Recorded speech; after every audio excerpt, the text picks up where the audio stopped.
नमस्कार, स्वागत है आपका बिहार समाचार में। इस वीडियो में हम बात करेंगे बिहार की अब तक की सभी बड़ी खबरों के बारे में। सभी खबरें आपके काम की और सेलेक्टेड हैं। तो आज की बड़ी खबरों पर बात करने से पहले आपसे एक छोटी सी अनुरोध है कि इस वीडियो को एक प्यारा सा लाइक अवश्य कर दीजिएगा।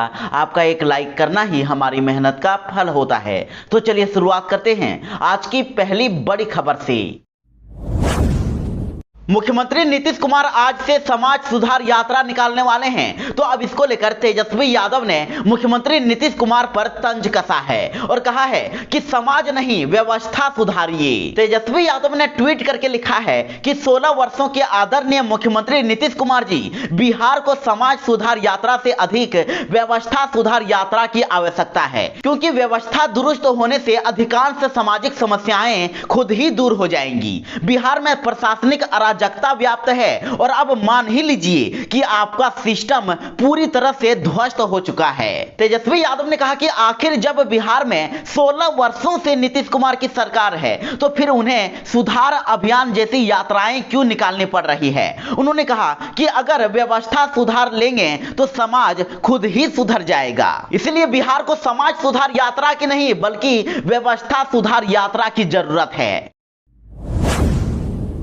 तो इधर तेजप्रताप यादव ने भी मुख्यमंत्री नीतीश कुमार पर हमला बोल दिया है। उन्होंने समाज सुधार अभियान को समाज बिगाड़ यात्रा बता दिया है। तेजप्रताप यादव ने कहा है कि यह समाज सुधार यात्रा नहीं है बल्कि समाज बिगाड़ यात्रा है। नीतीश कुमार ने बिहार को बर्बाद करने का काम किया है। शराब तो बंद नहीं हो रहा है और उल्टे लोग मर रहे हैं। नीतीश कुमार पर हमला बोलते हुए तेजप्रताप यादव ने कहा कि बिहार अंधकार में जा चुका है और वे बिहार का देखभाल ठीक से नहीं कर रहे हैं, इसलिए उन्हें इस्तीफा दे देना चाहिए। साथ ही तेजप्रताप यादव ने कहा कि बिहार को विशेष राज्य का दर्जा दिए जाने की मांग हम लोग शुरू से ही कर रहे हैं और ये कोई नई मांग नहीं है, लेकिन मुख्यमंत्री नीतीश कुमार पटना के साथ साथ अपना चेहरा भी चमकाएंगे, लेकिन बिहार को विशेष राज्य का दर्जा नहीं दिलवाएंगे। बिहार पूरी तरह से बर्बाद हो गया है।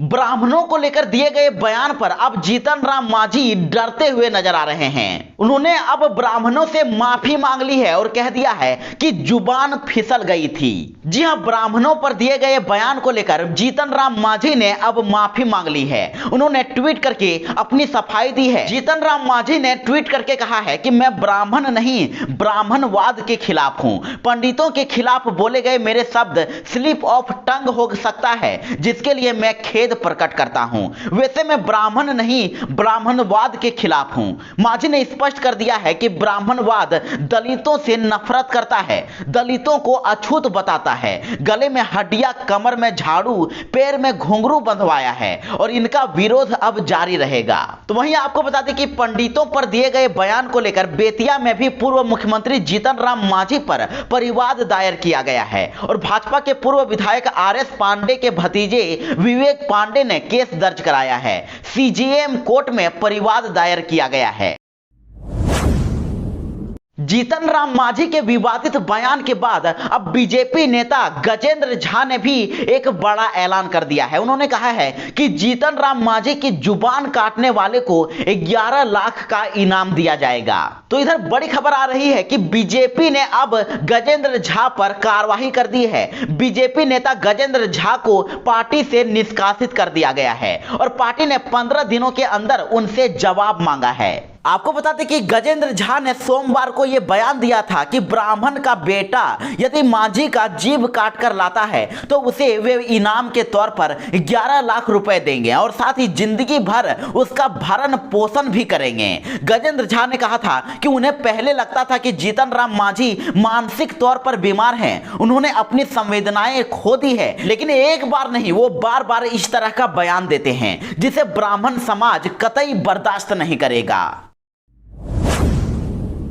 बिहार में लगातार ठंड बढ़ती ही जा रही है और इधर अब बिहार के कई जिलों में शीतलहर की चेतावनी दे दी गई है। मौसम विज्ञान केंद्र ने इन जिलों में अलर्ट जारी कर दिया है। बिहार में लगातार ठंड बढ़ने लगी है। हर दिन तापमान में तेजी से गिरावट हो रही है और पहाड़ी इलाकों से आ रही पछुआ हवा के कारण बिहार के तापमान में गिरावट देखी जा रही है और जिसको लेकर बिहार के इन 11 जिलों में शीतलहर की चेतावनी दे दी गई है और पटना मौसम विज्ञान केंद्र ने इन जिलों में अलर्ट जारी कर दिया है। पटना मौसम विज्ञान केंद्र के अनुसार राज्य के बक्सर, भभुआ, औरंगाबाद, नवादा, गया, पूर्णिया, किशनगंज, दरभंगा, मधुबनी, भभुआ और रोहतास में शीतलहर का पूर्वानुमान जारी किया गया है।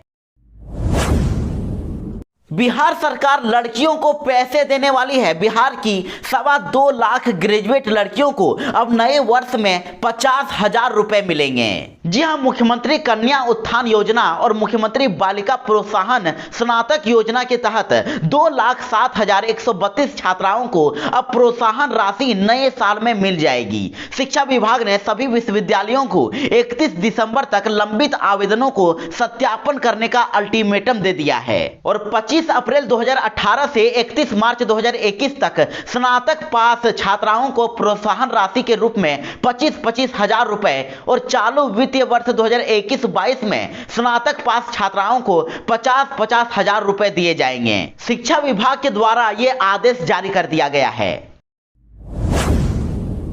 तो इधर लालू यादव ने अब बीजेपी पर जमकर अपनी भड़ास निकाल दी है। उन्होंने कह दिया है कि जाति जनगणना में अब विलंब क्यों हो रहा है। जातीय जनगणना के मुद्दे पर देश में सियासत एक बार फिर से गर्मा गई है और अब लालू यादव ने केंद्र सरकार पर हमला बोल दिया है। जातीय जनगणना कराए जाने को लेकर सभी पार्टियों को इकट्ठा होने और आंदोलन करने की बात पर लालू यादव ने यह बात कही है। लालू यादव ने कहा है कि केंद्र सरकार जातीय जनगणना कराने के मूड में बिल्कुल ही नहीं है। लालू यादव ने कहा कि जातीय जनगणना बहुत जरूरी है। जनगणना नहीं होने की वजह से केंद्र और राज्य सरकार दिशाहीन होकर बजट बना रही है, जिससे लोग और पीछे होते जा रहे हैं। उन्होंने कहा कि जातीय जनगणना किसी जाति के खिलाफ नहीं है। जातीय जनगणना में विलंब और आनाकानी नहीं करनी चाहिए। इसके साथ ही लालू यादव ने कहा कि जातीय जनगणना को लागू कराने के लिए हम लोगों को संघर्ष करना पड़ेगा। भाजपा की सरकार जातीय जनगणना कराने के पक्ष में नहीं है। यानी कि लालू यादव ने केंद्र और भाजपा सरकार पर जमकर निशाना साधा है। उन्होंने कह दिया है कि जातीय जनगणना लागू कराने के लिए हम आंदोलन करेंगे और इसके लिए सभी पार्टी के लोगों को भी इकट्ठा होना पड़ेगा।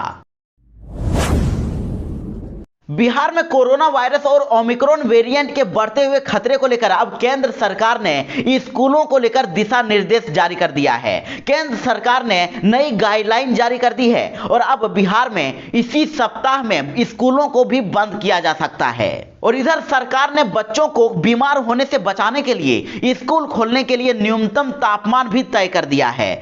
शहर का तापमान अगर उस तापमान से कम होता है तो सभी स्कूलों को बंद करने का निर्देश दिया गया है। इस संबंध में केंद्र सरकार ने सभी राज्यों को अलर्ट कर दिया है और केंद्र सरकार द्वारा जारी गाइडलाइन के अनुसार 7 डिग्री सेल्सियस से नीचे तापमान जाने पर सुबह की शिफ्ट में स्कूल संचालित नहीं की जाएगी। लेकिन मौसम विज्ञान केंद्र के अनुसार अगले 2 से 3 दिनों में पारा काफी नीचे जा सकता है। तो ऐसे में बिहार के स्कूलों का बंद होना लगभग तय माना जा रहा है।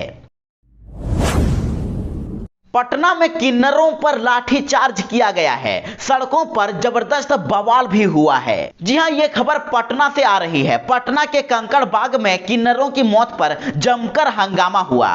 किन्नरों ने दर्जनों गाड़ियों में तोड़फोड़ की है और पुलिस जब वहां पहुंची तो पुलिस को भी खदेड़ दिया गया और हालात पर पुलिस काबू पाने का प्रयास कर रही थी और इसी दौरान पुलिस ने किन्नरों पर लाठीचार्ज भी कर दिया और जिसके बाद स्थिति और भी बिगड़ गई। तो इधर किन्नरों का आरोप है कि इलाज में लापरवाही से किन्नर की मौत हुई है और किन्नरों के समाज के लोगों का कहना है कि लालू यादव के समय में ऐसा नहीं होता था, नीतीश कुमार के शासन में ही ऐसा क्यों हो रहा है। तो वहीं आपको बता दें कि जानकारी के अनुसार अपराधियों ने एक किन्नर की गोली मारकर हत्या कर दी। हत्यारा कौन है और किन्नर को क्यों गोली मारी गई ये अभी स्पष्ट नहीं हो सका है। किन्नर की पहचान उषा किन्नर के रूप में हुई है। तो वहीं रानी किन्नर ने बताया कि उषा कुछ दिन पहले ही अपना खुद का घर बनाकर सादिकपुर मछुआ टोली में अकेले ही रह रही थी, लेकिन उसकी हत्या किसने और क्यों की यह किसी को पता नहीं है। घर में अपराधियों ने लूटपाट भी की है।